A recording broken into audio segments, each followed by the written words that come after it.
Compartilhe, inscreva-se no canal, deixe seu like e faça um comentário. Só assim você estará nos ajudando a fazer com que esse vídeo chegue a mais e mais pessoas.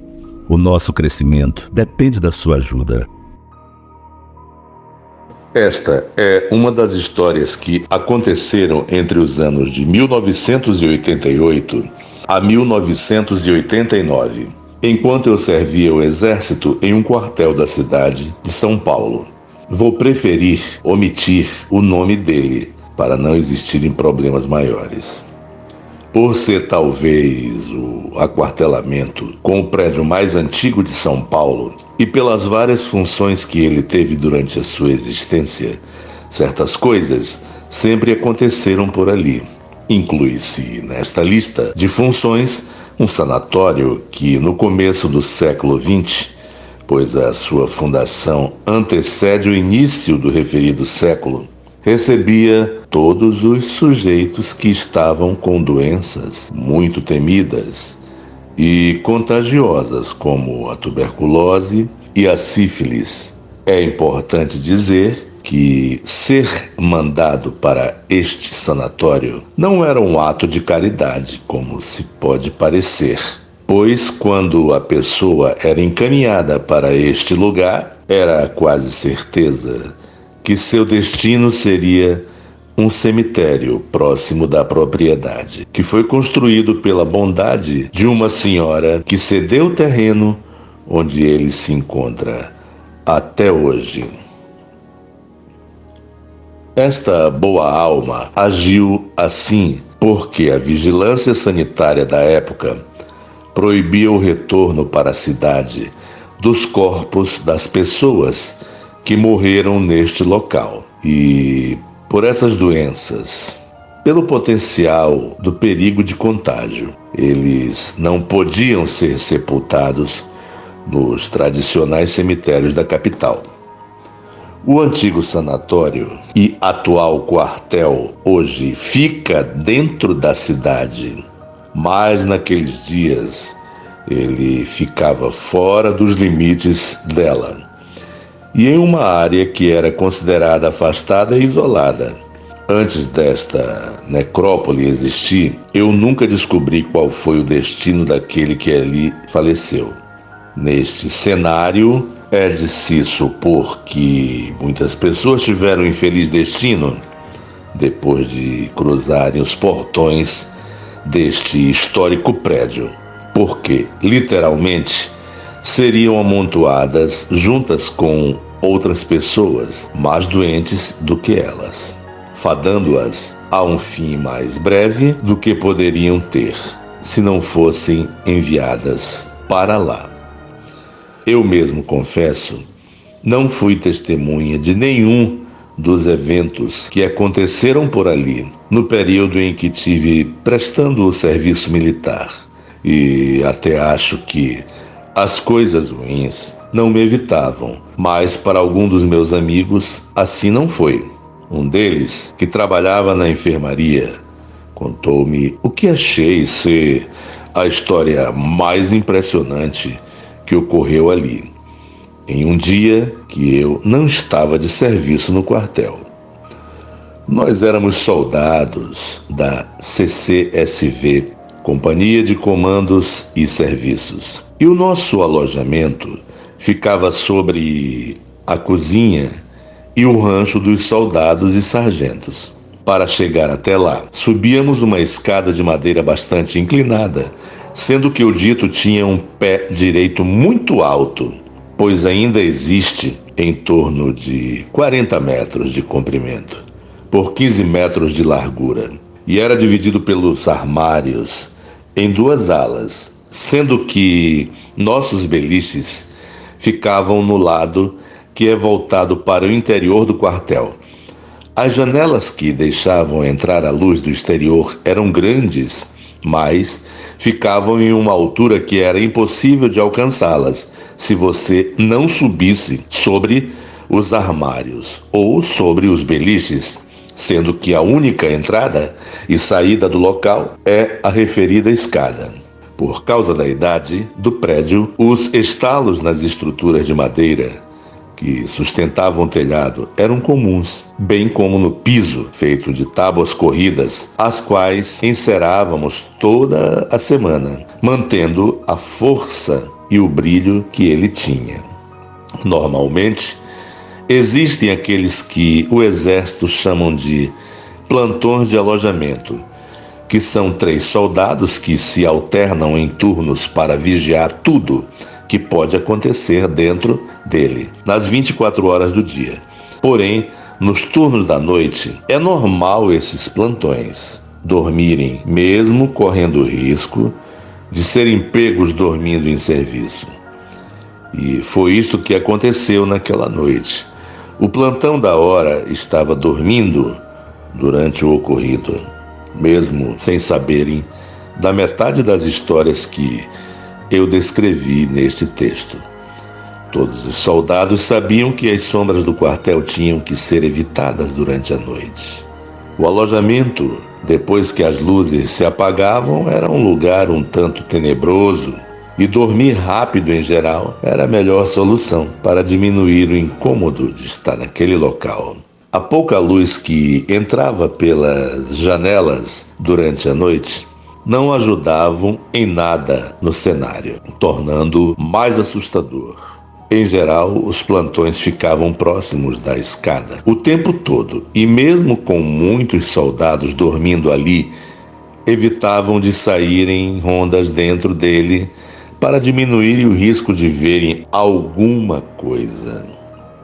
Este meu amigo estava dormindo lá, junto com mais alguns poucos soldados, quando os eventos começaram a acontecer. Já era tarde da noite e ele tinha demorado para pegar no sono. O sossego dele durou pouco, pois a temperatura pareceu diminuir muito de uma hora para outra, incomodando-o. Por isso, começou a se mexer na cama e a acordar, pois já pensava em pegar um outro cobertor para continuar dormindo.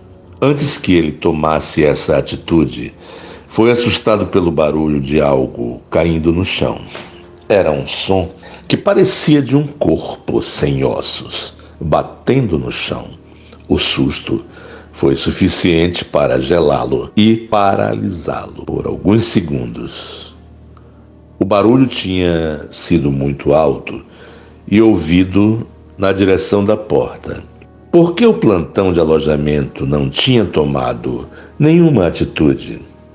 Tomando coragem, ele olhou na direção da entrada e viu que o vigia estava dormindo. No entanto, e apesar da luz que vinha da porta ser pouca, ele viu uma trilha marcada com líquido que parecia ser sangue, vir de lá e ir na direção do beliche que estava na frente dele, onde 2 soldados dormiam. Quando ele olhou para o final da trilha, ainda teve tempo de ver o que pareceu ser 2 patas traseiras de um porco descadeirado, se arrastando, por fim, para baixo do citado beliche e desaparecendo na escuridão que dominava embaixo dele. O único movimento que ele tinha coragem de fazer era o da respiração. Não ousava fazer mais do que isso.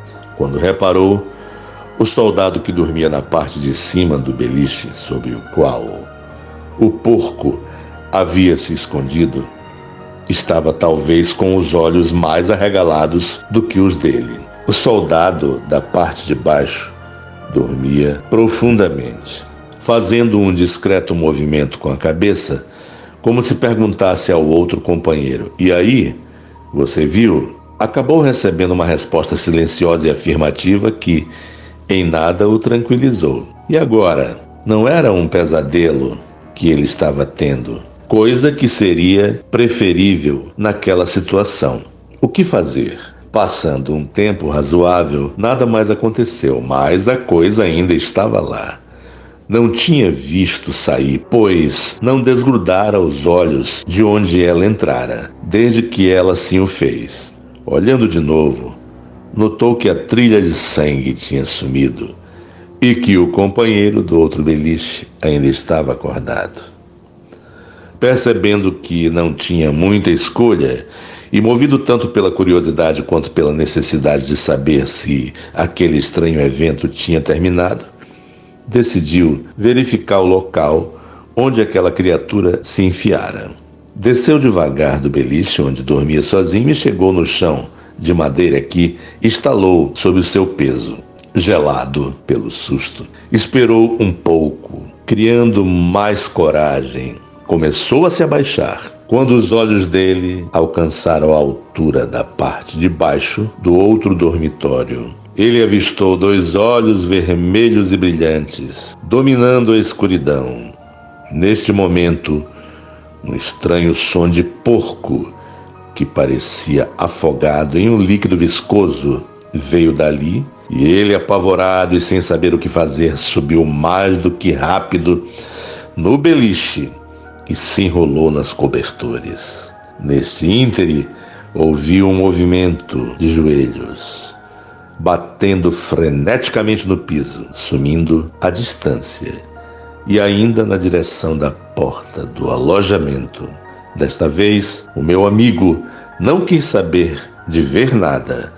Ficou enrolado no cobertor antes de ser vencido pelo cansaço e dormir um sono tenso que terminou com o toque da alvorada que anunciou o rosto de um outro soldado tão tenso e cansado quanto ele no beliche, logo em frente ao dele.